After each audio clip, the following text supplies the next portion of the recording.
Hi there, this is Galen Martling. I have an Easter card today. It is a mini Slimline style card, and I made a matching envelope for it. And I'm using a beautiful Easter kit by Unity, and the name of the kit is By His Wounds, and it has these beautiful crosses in it, and one of the crosses has all the different sayings in there, and I'm using that.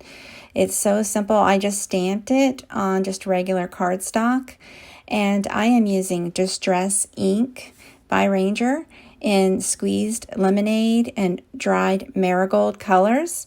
I'm using yellow piece of cardstock for a frame, and I'm also using an ivory cardstock for a mini Slimline card. And so I made an envelope. I used my Creative Time dies for the envelope and the card. They are wonderful dies, very easy to make using them. Cute card dies and cute card envelope dies, if you're wondering, by my Creative Time. Now I am going to use onto that stamped cross panel, I'm going to use a stencil by My Favorite Things.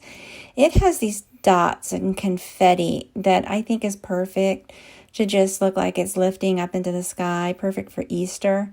And I just wanted to go ahead and use this instead of a different kind of ink blending. So instead of typical ink blending, I'm going to use the blending using a stencil.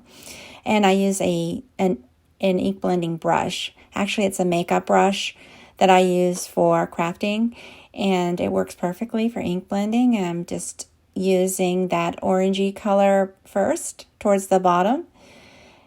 And I just go in circular motions and fill in the areas that I want to be a little bit darker down towards the bottom.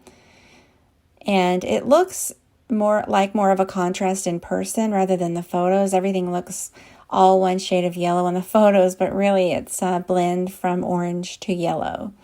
And so now I'm using the lighter shade of the Distress ink, and I'm going to add that towards the top of the stenciling there, and just lightly in circular motions add that yellow on the top, and then I go ahead and also blend that yellow into the bottom a little bit more. It still makes those hues a little darker at the bottom. And I'm going for just a yellow and white look on this.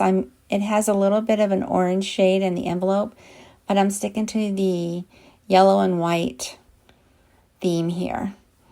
And so I pre-die cut this cross panel and also the yellow panel behind it, and the card finished. The card already assembled measures 3 1/4 by 5 1/2 inches, so it's small. This would be good to use some of those white envelopes or envelopes that you already have, the smaller style that they sell in a box, or you can hand make your own. That's what I decided to do, and it's perfect for these.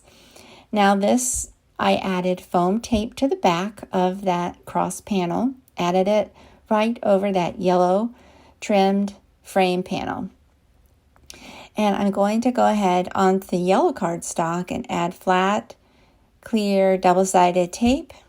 This is extra tacky tape that I'm using to put this panel right onto that handmade card base there in ivory. And so that card is technically just finished, just like that. Super, super easy, very quick to do. And then the envelope is made from pattern paper by Basic Gray, which is retired, but I wanted something that I had on hand that had yellow in it, and this works perfectly.